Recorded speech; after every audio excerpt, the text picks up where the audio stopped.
Well, you know, Emily, you've run through these factors, the most extraordinary time in this country the past 2 years, overthrow of a government on issues of corruption and accountability, the huge explosion 14 months ago, which caused such devastation, the economic meltdown that followed it, COVID all the while. Now, what has been going on through all this is a sort of roiling a mess of social, political and sectarian tensions.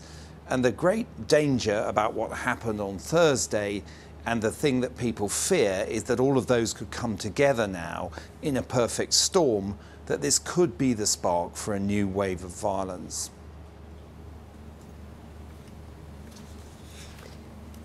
And in terms of your report, Mark, you've been talking to people on the ground. What kind of sense are you getting from those that you're with and you're talking to? Well, if you look at what's happened in the past few days, this incident itself that happened on Thursday has now become the subject of competing narratives. There was a speech tonight by the leader of Hezbollah, Sheikh Nasrallah, blaming a Christian militia for starting it. But of course, on their side of the line, they're saying, well, hang on a minute, why did Hezbollah and another Shia group, Amal, come into our area with guns, supposedly on a political protest?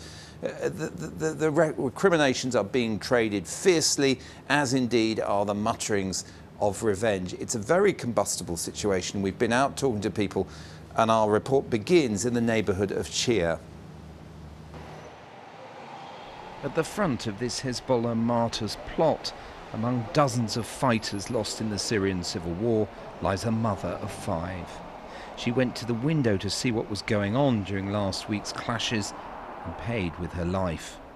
Now her family seeks comfort in prayer and the embrace of the Hezbollah movement.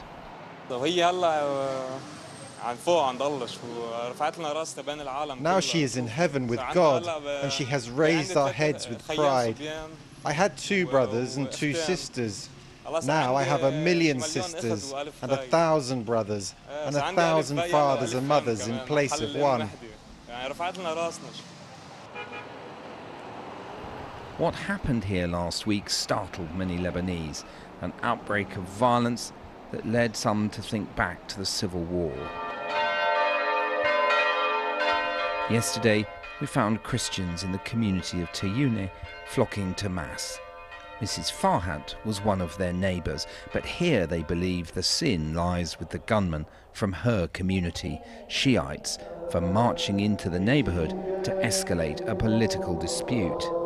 Among the worshippers at Our Lady of Lourdes, the resonances are all too clear. What happened on Thursday touched so many sensitivities here, because Tayune is right on the seam point between communities, and it's where Lebanon's awful civil war began in 1975. The criteria that led to this kind of conflict didn't disappear, so I have some fear, but we are here and we will not resign. We will stay here and we will resist, actually. We are used to resist here in this neighborhood since the days of war until now, so it's not a problem for us. The issue at stake is the inquiry into what happened here, the enormous explosion at the port that killed more than 200 people in Beirut 14 months ago.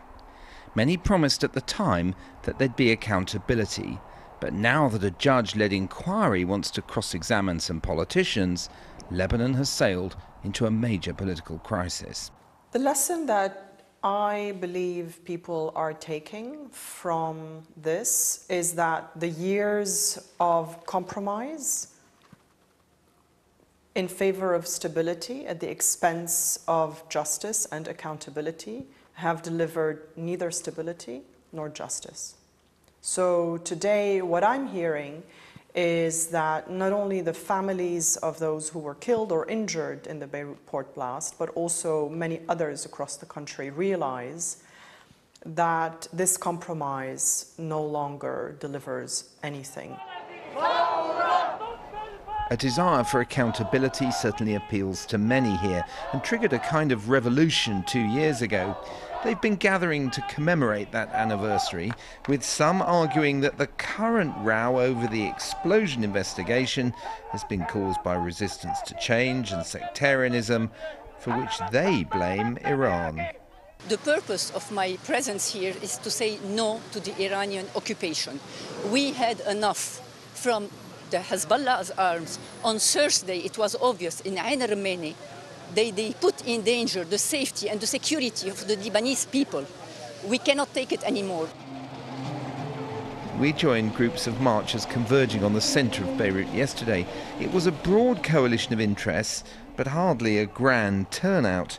What they represent is a refusal to be cowed by the traditional sectarian power brokers. This is the most important issue right now, and that is the Beirut blast, because that blast is, we need people, and especially the political class, to be responsible, to be held accountable for their actions, for their negligence, so that we can start to proceed to build this country. Those slogans may appeal to foreign governments, or at least those that insisted on political reform as a condition of helping to rebuild the city, but the vested interests represented by those like the leader of Hezbollah are very strong.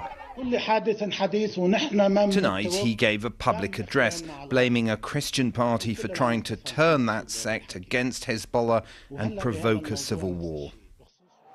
Hezbollah supporters have set their face against the blast inquiry, all the more so because the US and European countries believe it should push ahead.